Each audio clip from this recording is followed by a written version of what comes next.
SIR सच्चाई जो SIR की ये है, बिहार के लिए एसआईआर आया कि नहीं आया वो अलग बात थी, लेकिन एसआईआर जो लेकर के आए हैं ये लोग, ये लाए हैं आपके स्टेट वेस्ट बंगाल के लिए।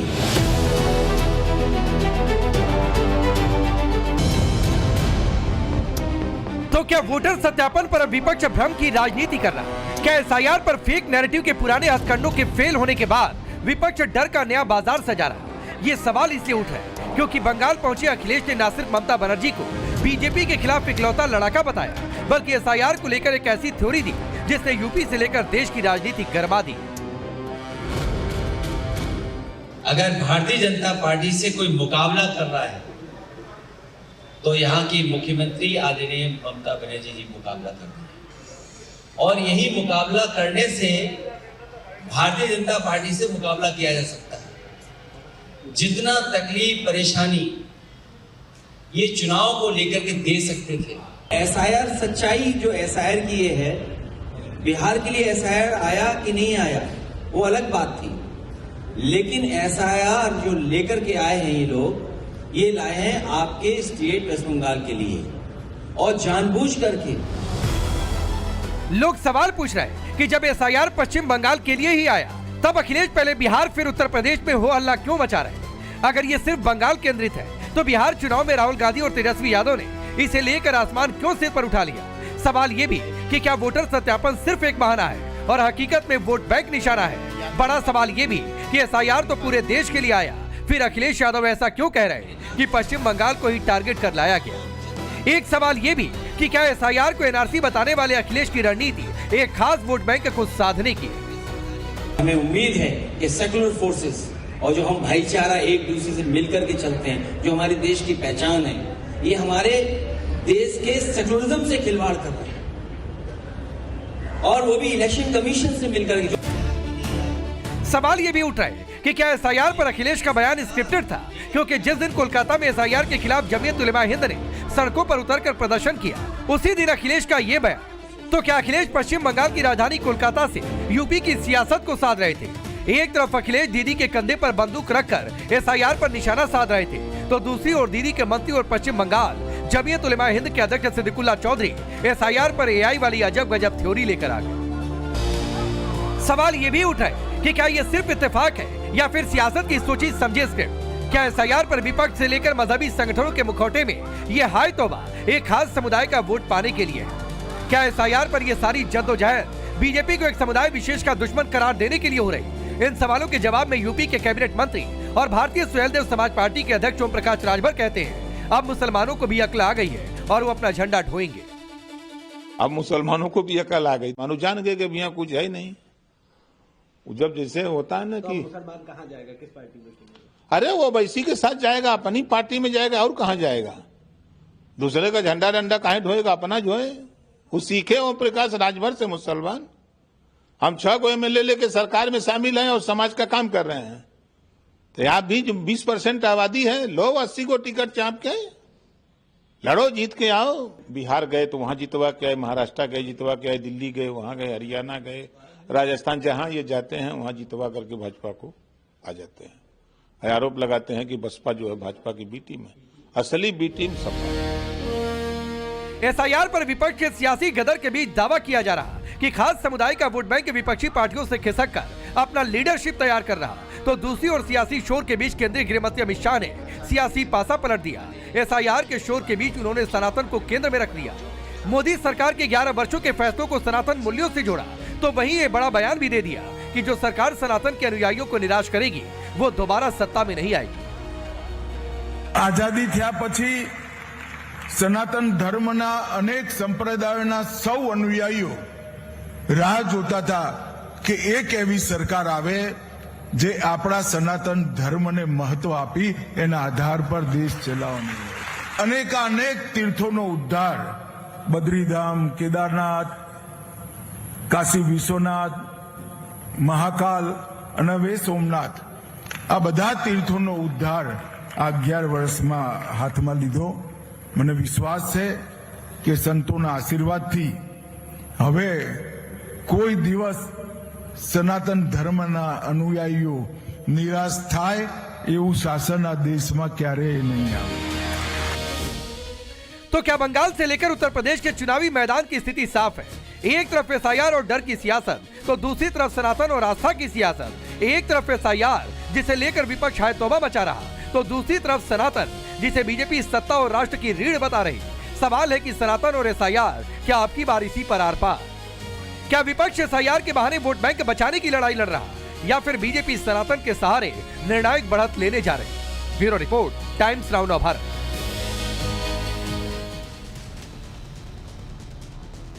आपने रिपोर्ट देखी, मैं आपका परिचय आज के मेहमानों से करवाता हूं। आरपी सिंह, भारतीय जनता पार्टी के नेता और प्रवक्ता।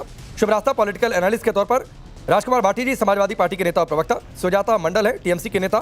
नूर अहमद अजहरी है, स्टेट प्रेसिडेंट मुस्लिम पर्सनल लॉ बोर्ड के। आप सबका बहुत बहुत स्वागत। भाटी जी, आपसे शुरू करता हूं। मुझे तो ये लगा था कि यूपी में जो 24 के नतीजे थे, आप ही सबसे बड़े लड़ाका है बीजेपी के खिलाफ, 37 सीट जीतकर। उधर अखिलेश यादव कह रहे हैं कि अकेले ममता ही बीजेपी से लड़ रही हैं।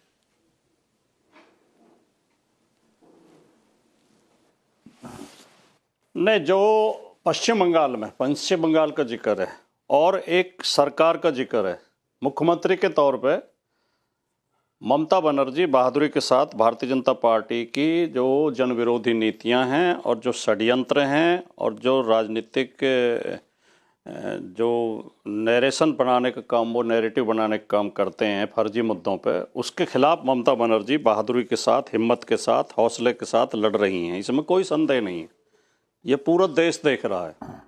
और ये जो अखिलेश जी ने बोला, एक सच्चाई बोली है, इसमें क्या आपत्तिजनक है बताएं?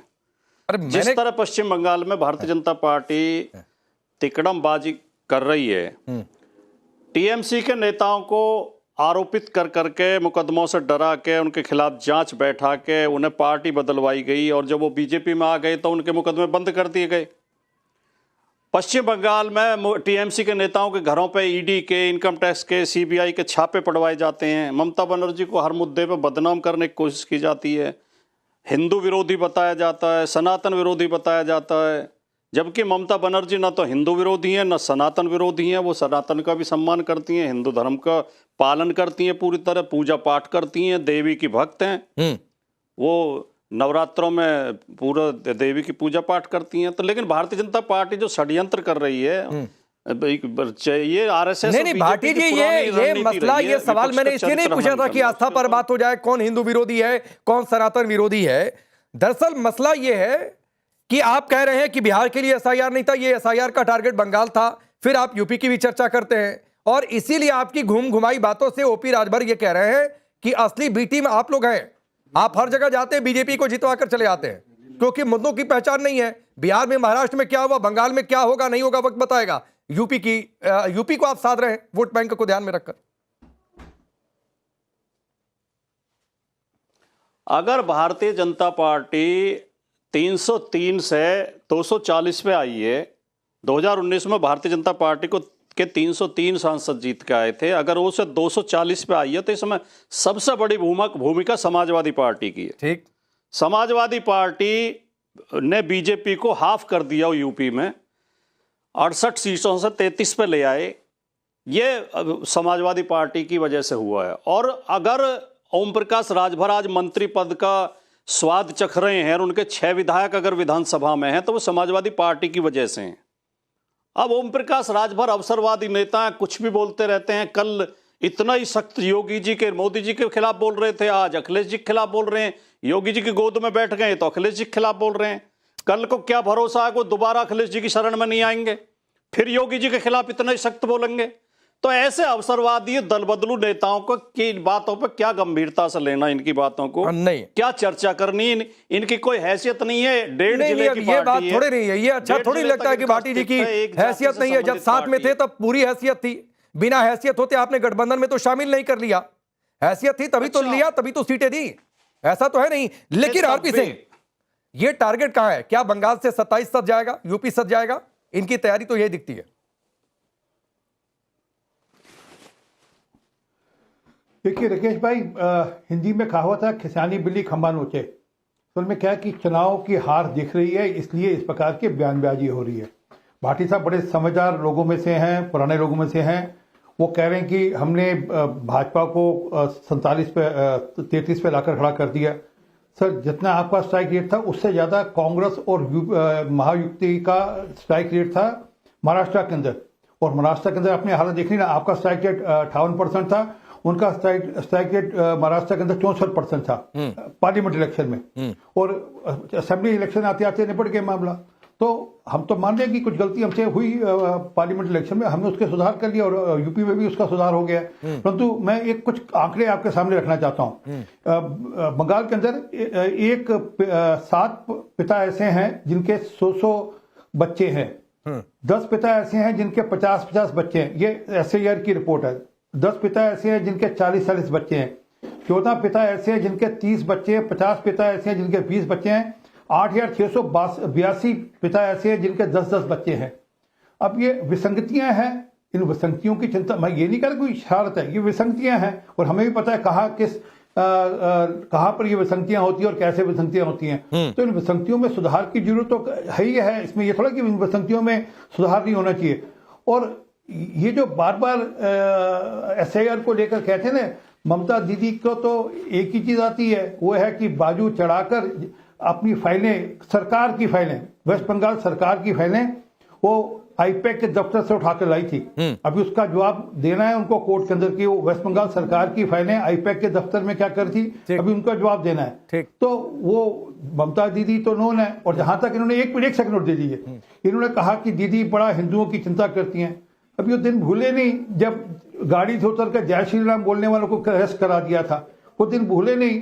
दुर्गा विसर्जन से पहले मुहर्रम का जुलूस निकलेगा, दुर्गा विसर्जन बाद में होगी, मुहर्रम का जुलूस पहले निकलेगा। तो सबको पता है कि क्या हो रहा है। और वह सीन भी नहीं भूले जो आपके चैनल ने भी कवर किए थे। ठीक, जब जो लोग ठीक है, बांग्लादेश भाग कर बॉर्डर, शुभरास्ता, क्या ये कोइंसिडेंस है या इसको एक सिस्टम में देखा जाए? अखिलेश यादव पहुंचते हैं कोलकाता में, उसी दिन जमीयत का भी प्रदर्शन होता है। जमीयत SIR AI को लेकर तंज कसा जाता है, कई सारी विसंगतियों का उदाहरण RP सिंह दे रहे हैं। अच्छा, उसी दिन ये कहा जाता है कि इकलौती लड़ाका तो ममता बनर्जी ही हैं। फिर SIR बिहार के लिए नहीं है, असल में बंगाल को टारगेट किया गया था, अब वोट सबसे ज्यादा यूपी में काटा जा रहा है। कैसे देखो इसको एक लाइन में करके? राकेश जी, ये मुझे तो ये बहुत ही हास्यास्पद लग रहा है समाजवादी पार्टी का स्टैंड, क्योंकि यही समाजवादी पार्टी जो कि SIR के विरोध में बंगाल में खड़ी है, वही Samajwadi party election commission of India के लिए कियोस्क्स बना करके यूपी में SIR करवा रही है। तो मैं तो नहीं समझ पाती कि ये किस तरीके की राजनीति है। अगर थोड़ी गहराई में जाए तो बेसिकली ये हमारे देश के अल्पसंख्यकों को, जिनको अल्पसंख्यक हम मान रहे हैं, कुछ डिस्ट्रिक्ट्स में जो मेजॉरिटी हो चुके हैं, जो बहुसंख्यक हो चुके हैं, उन अल्पसंख्यकों को दिमाग से बहुत ही कमजोर मानने की मानसिकता है कि उनको समझ ही नहीं आएगा कि भाई SIR क्या है और क्यों ऐसा किया जा रहा है। मैं तो पूछती हूं, बहुत ही फैक्चुअल तर्क के साथ मैं आपसे पूछ रही हूं, भाटी जी से पूछिए कि चुनाव जब हरियाणा में होने वाले थे उसके पहले क्या राहुल गांधी ने नहीं कहा था कि वोटर लिस्ट में गड़बड़ी है, इलेक्शन कमीशन संज्ञान ले? जब बिहार में इलेक्शंस हुए तो इलेक्शन कमीशन ने संज्ञान लेते हुए SIR करवाया। राहुल गांधी इनके सड़कों पर उतर आए। अखिलेश यादव जी, आप देखिए, चुप्पी बरकरार की हुई थी उन्होंने बिहार चुनाव के दौरान कुछ भी नहीं कहा था, क्योंकि उन्हें पता था कि SIR जरूरी है, SIR होगा ही, कॉन्स्टिट्यूशनली मैंडेटेड प्रोसेस है, प्रक्रिया है।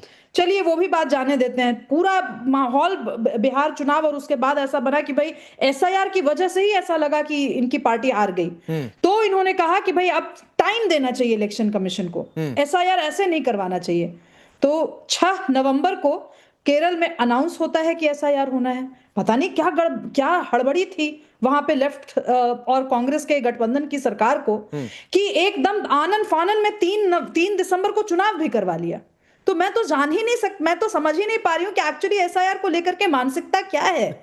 और मैं भाटी जी की बात का समर्थन करती हूँ। समाजवादी पार्टी एक बहुत ही सशक्त विपक्ष के रूप में उभरी है, लेकिन बड़े भाई की भूमिका में एक नौसिखिए को मत चलने दीजिए। होंगे कई बार के MP, उनको समझ नहीं आती है ग्राउंड पे चीजें। क्या जवाब है? भाटी जी की तरह जब तक चप्पल नहीं घिसेंगे जमीन पर, धूल नहीं चाटेंगे, और वो वाला नहीं कि भाई हम घूम रहे हैं, भारत जोड़ो यात्रा करें, इस टाइप का नहीं। जब तक जेन्युइनली ग्राउंड पे नहीं रहेंगे, उनको पता नहीं होगा कि उनका वोट बैंक क्या है, भाटी जी, वो क्या बोल रहे हैं, क्या जवाब है शुभ रास्ता की बात का? देखिए, मैं एक तो सुभरास्ता बहन को ये बता दूं कि समाजवादी पार्टी एसआईआर के विरोध में नहीं है। एसआईआर के नाम पे तो बीजेपी धांधली करना चाह रही है, उसके विरोध में है। एसआईआर से हमारा कोई विरोध नहीं। वो ठीक कह रही है। उत्तर प्रदेश में हमने कियोस्क लगा लगा के एसआईआर पे फॉर्म भरवाए और हमने गाड़ियां भी घुमाई, माइक लगा लगा के जागरूकता फैलाई जनता में। और उत्तर प्रदेश में समाजवादी पार्टी के कार्यकर्ताओं की सक्रियता के कारण भारतीय जनता पार्टी धांधली नहीं कर पाई जो उसका इरादा था। दूसरे आरपी सिंह जी कह रहे थे कि नारे लगा के जय श्री राम के जेल भिजवा देती है ममता बनर्जी। नारे लगाने पर जेल नहीं भिजवाया गया था, जय श्री राम बोलने पर नारे जेल नहीं भिजवाया गया था। उनकी गाड़ी रोक रहे थे सड़क पे। एक मुख्यमंत्री की गाड़ी को अगर मोब रोकेगी तो उनके खिलाफ क्या? नहीं भारती जी, मैं थोड़ा सा डिसएग्री हूं आपसे। ये धमकी तक दी गई थी ये कि यहीं रहना है ना, केंद्रीय बल चले जाएंगे जय श्री राम के नारे पर। यह धमकियां दी गई थी, मंच तक छोड़ा है ममता बनर्जी ने। मैं उधर नहीं डिबेट को लेकर जाना चाहता हूं, लेकिन आपने एक बात कही कि बीजेपी धांधली नहीं कर पाई। मैं बस एक चीज आप जवाब दीजिएगा, आप ही के पास हूं। आपने एक बात कहा ना कि बीजेपी आपकी सक्रियता की वजह से धांधली नहीं कर पाई।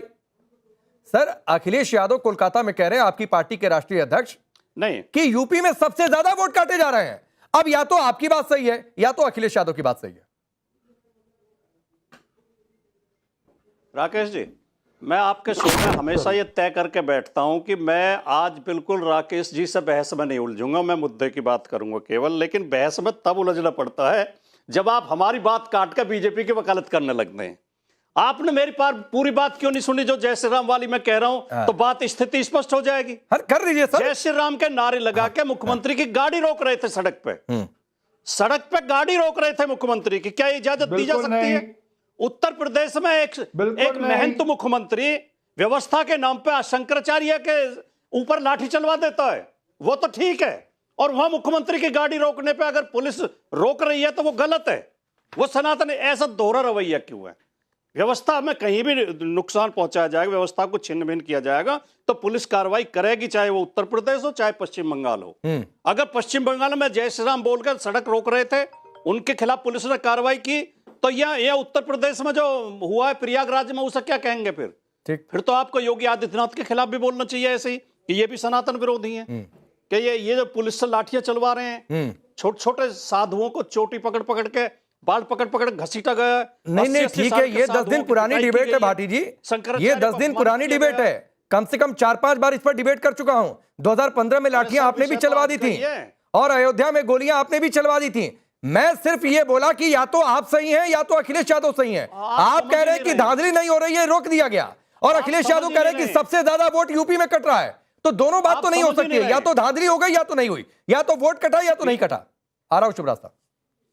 देखिए, बीजेपी के प्रेम में आप समझने की कोशिश अब आपको प्रेम दिख रहा है मेरा सवाल। सबको समान दृष्टि से देखो। नहीं, जहां जहां लाठी चलाई है पुलिस ने कार्रवाई की है, चाहे 90 में गोली चलाई थी, चाहे तब 15 में लाठी चलाई थी, चाहे अब चलाइए, चाहे पश्चिम बंगाल में चलाइए, व्यवस्था के लिए चलाइए। नहीं, अच्छा ठीक, पुलिस ने व्यवस्था के सबको एक समान से देखो। नहीं, एक तरफ तो सनातन विरोध हो जाता है ठीक, और एक तरफ व्यवस्था हो जाती है ठीक। ये दोहरा रवैया क्यों है? ठीक, योगी जी लाठी चलाए तो ठीक है, कानून के समर्थन में चला दी, हाँ ठीक, और अखिलेश जी ने चलाई थी तो सनातन विरोध में चलाई थी। नहीं, ऐसा साधु संतों से कहीं कोई भी अगर दुर्व्यवहार करेगा वो गलत है भाटी जी।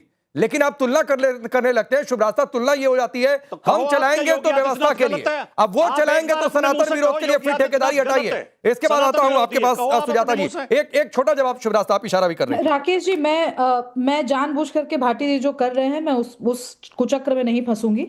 मुझे बात एसआईआर पे ही करनी है। ये बहुत शुक्रिया भाटी जी का कि उन्होंने एक्सेप्ट किया कि एसआईआर से इनको तात्विक रूप से विरोध नहीं है, क्योंकि कांग्रेस पार्टी का विरोध है। क्योंकि कांग्रेस पार्टी के नुमाइंदे जगह जगह बोल रहे हैं कि एसआईआर का होना ही गैर संवैधानिक है। खैर, दूसरी बात पे मैं आती हूँ। इनका कहना है कि भारतीय जनता पार्टी एसआईआर करवा रही है। भाई एसआईआर, भाटी जी आपको ही पता है, गैर जिम्मेदाराना बयान आप कभी नहीं देते, क्यों दे रहे हैं आज? एसआईआर करवाना इलेक्शन कमिशन का मैंडेट है। भारतीय जनता पार्टी या समाजवादी पार्टी किसी में कोई लेना देना नहीं। मैंने ऐसा नहीं कहा। मैं आपको एक नहीं भाटी जी, मैंने आपके बीच में नहीं बोला, आप भी सम्मान कीजिए इस बात का। मैं आपके माध्यम से ये कहना चाहती हूँ कि टीएमसी की इतनी सारी तमाम टीम्स चल रही हैं, जो पॉलिटिकल भी हैं, नॉन पॉलिटिकल भी हैं, कंसल्टेंट्स भी हैं, उनको कहिए कि आपका एक मॉडल रेप्लिकेट करवाएं। और यहाँ पे टीएमसी की प्रवक्ता बैठे, इनको कहिए कि भाटी जी से सीख ले, समाजवादी पार्टी से सीख ले और एसआईआर करवाने के लिए बंगाल में इलेक्शन कमीशन का हाथ थामे और उनको हेल्प कराएं कि कैसे एसआईआर करवाने, बहुत जरूरी है। ठीक है सुजाता मंडल, लेकिन आप लोग सपा से सीखने की बजाय आप लोग जमीयत को आगे कर रहे हैं, क्या इससे वोट बैंक सज जाएगा? देखिए, बहुत सारे लोगों के बहुत कुछ बातें सुनने के बाद मुझे यही लग रहा है कि हम लोगों का जो नेत्री है ना ममता बनर्जी, उसका 50 साल से भी ज्यादा पुराना उसका राजनीतिक कैरियर है। उसको किसी के पास सीखना नहीं चाहिए और सीखने जरूरत भी नहीं है। उसके पास आके बाकी सब पार्टी का लोग आके सीख जाते हैं कि क्या करना है क्या नहीं करना है। तो ममता जी इतनी सीनियर है और इतनी जंग लड़के इतना संघर्ष करके जिस जगह में आप पहुंचे, उसको जरूरत नहीं होती किसी के पास जाकर सीखना। लेकिन मैं बात बोल रही हूँ एसआईआर के लिए जो कर रहा है केंद्रीय पार्टी और बंगाल की तरफ ज्यादा से ज्यादा वो नजर दिखे बैठा है, इसका एकमात्र कारण है उसको पता चल गया जिसके अंगुली हिलन में अभी एसआईआर हो रहा है, जिस केंद्रीय पार्टी की अंगुली हिलन में मदद से आज हो रहा है, उन लोगों को पता चल गया कि वो लोग बंगाल में तो सत्ते में नहीं आ सकता है क्योंकि ममता जी है और उसका साथ में है हम लोगों का सेनापति अभिषेक बैनर्जी। तो उन लोगों को पता चल गया। तो क्या करते हैं, जो असली लोग हैं उन लोगों के भी नाम से बात दो, मतलब, और मुसलमान देख के ज्यादा से ज्यादा बात कर दो। और सबसे बड़ी बात, एक लज्जा है जो नोबेल लॉरिएट अमर्त्य सेन का भी हियरिंग करा गया। वो एक वर्ल्ड का प्राइड है। नहीं सुजाता जी, एक तो आपने खारिज कर दिया कि आप लोग सपा से ऊपर हैं। ठीक है, ये कॉन्फिडेंस होना अच्छी बात है, लेकिन हम कुछ सीख ही नहीं सकते हैं। नहीं होना चाहिए ऐसा। जो बात शुभरास्ता ने कही और जो बात भाटी जी ने कही, मैं बहुत जिलों में घूम कर आया और ये बात सच है कि सपा ने ग्राउंड पर मेहनत की है एसआईआर को लेकर और कियोस्क ही नहीं बनाए, बहुत सारी जगहों पर लोगों को मूव भी किया, घर घर जाकर भी फॉर्म भरवाए। ये भी मैंने अपनी आंखों से देखा, ये सच है। तो सही बात है, सीख लेने में क्या बुराई है? आपको सीखने में बुराई लग रही है, जमीयत को आगे करने में, वोट बैंक साधने में आपको बुराई नहीं लग रही है। मतलब आपका जो चैनल है टाइम्स न्यू का, आप मतलब एंकर हो, ये बीजेपी का प्रवक्ता है। अच्छा, मैं सपा की प्रशंसा कर रहा हूं, आपको ये बीजेपी की प्रशंसा लग रही है? मतलब मैंने सपा की तारीफ कर दी कि उन्होंने बढ़िया काम किया एसआईआर में और उससे आपको सीख लेने की बातचीत हो रही है तो आपको बीजेपी का प्रवक्ता लग गया। तो मैडम थोड़ा सा समझिए, भाटी जी सपा के प्रवक्ता है। यहाँ पे बैठी हूँ, मैं किसी को सिखाने के लिए भी यहाँ पे नहीं है और किससे सीखने के लिए भी नहीं आई हूँ। नहीं मत सीखिए। ये पता है कि हमारी पार्टी किस हिसाब से चल रहा है। हाँ। 126 लोग मर गए कुछ दिनों में, 126 क्यों मरता है? क्यों? उन लोगों का क्या कसूर है? आरपी सिंह कुछ कहना चाह रहे हैं, फिर मैं अजहरी साहब आपके पास आता हूं।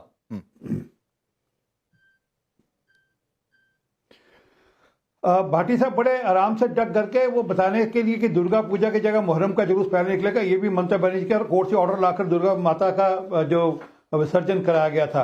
परंतु चलिए, बहन जी बात करी थी टीएमसी वाली की हमारी पार्टी बहुत अच्छी है, पार्था चैटर्जी, ज्योति प्रिय मलिक, जिबन कृष्णा, मानक भट्टाचार्य, शांतु गंगोली, मदन मित्रा, संजय बोस, कुणाल घोष, ये सबके सब जेल जाकर होकर बेल पर बाहर आए। भ्रष्टाचार के मामले 57 करोड़ रुपया पकड़ा गया था, नकदी पकड़ा गया था श्रीमान पार्था चैटर्जी के घर से। तो सबको पता है किसका पैसा, क्या गेल और चुनाव के अंदर कैसे प्रकार से आप आईपैड को फ्रंट की तरह यूज कर खेल कर रहे हैं, सबको जानकारी है। ये तो ममता बनर्जी सुबह पहुंचकर वो वेस्ट बंगाल सरकार की फाइलें उठाकर नहीं लाती वहां से, और सबने टीवी पे देखा था कि पश्चिम बंगाल सरकार की फाइलें वहां से जीजी उठाकर लाई थी। ठीक है अजहरी जी, जमीयत को आगे किया जा रहा है, जरूरी है कि राजनीतिक मामलों में एक धार्मिक संगठन को आगे कर दिया जाए, ये आपको ठीक लगता है जैसे बंगाल में हुआ है? दरअसल मैं एक बात साफ कर दूं, अभी आपने अमित शाह जी का भी बयान सुनाया था, इस पर भी जवाब दूंगा। हमारा मुल्क जो है वो किसी एक विचार, किसी एक धर्म और किसी एक पंथ की जागीर नहीं। ये हमारा मुल्क में जो चलता है, हम वो किसी सियासत या किसी धर्म की तख्तियों से नहीं चलता, ये संविधान से चलता है। नंबर एक ये बात है। दूसरी बात, उन्होंने ये बात बोली है कि जो लोग सनातन को निराश करेंगे वो सत्ता नहीं पाएंगे। तो क्या इस मुल्क में जो लोग जनता से संविधान से वोट दिए जाते हैं, सत्ता हासिल होती है, या किसी धर्म या पंथ या विचार से। दूसरी बात मैं खुलकर के कह रहा हूं कि सत्ता उनके हाथों में आएगी जिन लोगों ने संविधान को जिंदा रखा है। आइंदा सत्ता उसके हाथ में बिल्कुल नहीं आएगी जिन लोगों ने संविधान की हत्या की है। और जमीयत की बात आई तो जमीयत हो या कोई भी धार्मिक नजरिया हो किसी का, देश संविधान से चलेगा। अगर आप धर्म को बार बार लेकर के आओगे, धर्म की राजनीति करोगे तो नफरत फैलेगी, इसके सिवा कुछ नहीं। दीदी धर्म को लेकर आ रही है कि नहीं आपके हिसाब से? वो कोई हो। मैं पूछ रहा हूं एसआईआर के मामले में जमीयत को आगे किया गया, ये धर्म को लेकर आया गया कि नहीं अजहरी जी बीच में? देखिए एसआईआर क्या है? एसआईआर के नाम से देश में जो हुअल्ला मचाई जा रही है। अभी आपने एक लफ्ज बोला था कि अखिलेश यादव जो है वो हुअल्ला मचा रहे हैं, और मैंने हुअल्ला शब्द का इस्तेमाल नहीं किया, ठीक है? किया था शुरू में आप। नहीं, मैंने हुअल्ला शब्द का इस्तेमाल नहीं किया। तो थोड़ा सा सुनने की शक्ति को ठीक करिए। इस शब्द का इस्तेमाल मैंने नहीं किया अजहरी जी। और दूसरी बात है, मैं आपसे सीधा सवाल पूछ रहा हूं कि एसआईआर के मामले में, वोटर सत्यापन के मामले में जमीयत को उतारा गया बंगाल में सड़क पर, यह धर्म का इस्तेमाल है या नहीं है? आप इसका जवाब दीजिए सीधे। अरे भाजपा तो रोज करती है साहब। अरे मैं आपसे पूछ रहा हूं कि टीएमसी ने किया या नहीं किया? क्या बोल रहे थे? मान लिया कि भाजपा कर रही है, चलिए आपके हिसाब से टीएमसी ने किया कि नहीं, ये पहले बताइए। सुन लो मेरी बात। अभी आरती सिंह जी से आपने कई एक सवाल किए, वो क्या लाए? मुहर्रम का जुलूस तो सोरम के पास। मैं पूछ रहा हूं कि टीएमसी ने धर्म का इस्तेमाल किया या नहीं अजहरी साहब? उन्होंने बंगाल में क्या किया है? मैं पूछ रहा हूं टीएमसी ने धर्म का इस्तेमाल किया या नहीं जमीयत को आगे करके? देखिए मैंने आपसे कहा कोई भी पार्टी हो, धर्म का इस्तेमाल। अरे टीएमसी ने किया कि नहीं किया भाई? कोई भी पार्टी क्या होता है? मैं सपा बीजेपी तो पूछ नहीं रहा हूं, टीएमसी ने किया या नहीं किया? आप टीएमसी को घेर रहे हो। मैं घेर किसी को नहीं रहा हूं, मैं तो पूछ रहा हूं। आप भाजपा को क्यों नहीं करते हो बताओ ना? अरे फिर भाई भाजपा ने कौन सा धार्मिक संगठन आगे कर दिया भाई एसआईआर के नाम पर? या समाजवादी पार्टी ने कौन सा धार्मिक संगठन आगे कर दिया एसआईआर के नाम पर? क्या बात करते हो आप? वो भी धार्मिक संगठन आगे करेंगे तो पूछूंगा उससे भी। बात सुनो भाई, बात सुनो। आप कब तक भाजपाई फिर वही बात है, दुनिया के सामने पेश करते रहोगे बताओ तो आप? फिर वही बात है। आप टीएमसी, अरे भाई बताइए ना अजहरी जी कि बीजेपी या फिर सपा ने कौन सा धार्मिक संगठन आगे किया एसआईआर के नाम पे? सुनो, आप दुनिया को बताइए कि भाई जो भारतीय जनता पार्टी ने बिहार में एसआईआर से बहुत बौखलाई, फिर वही बात है। बाद में शुभ रास्ता 400 लोग उस पर 3 से 4 मिनट। लेकिन टीएमसी जमीयत को आगे करके धर्म का इस्तेमाल कर रही है या नहीं कर रही है, ये अजहरी जी नहीं बोल पा रहे। नहीं बोल पाएंगे अजहरी जी, क्योंकि अजहरी जी को सच्चाई पता है कि नेशनल टेलीविजन पर यह बात नहीं बोली जा सकती। ये अपने लोकल अमित शाह बोलते हैं तो साहब वो सियासी पारा बदलते हैं, अखिलेश बोलते तो हु अल्लाह करते हैं। ये तो आपकी सोच है। फिर वही बात है। शुभ रास्ता बोलिए जी। ये नहीं बोल पाएंगे। आप नेशनल टेलीविजन का पर्दा हट जाए अगर, तो यही बात ये बिल्कुल ही अलग तरीके से, अलग भाषा में ये बोलेंगे। सिंपल सा सवाल पूछा जा रहा है, उसका जवाब हाँ या ना में होना चाहिए। इसमें गलत क्या है? मान लेते हैं कि आप धर्म के आधार पर लोगों को इकट्ठा कर रहे हैं, तो उसको मानिए ना, democracy. For more of such videos do like, share and subscribe to ET Now Swadesh।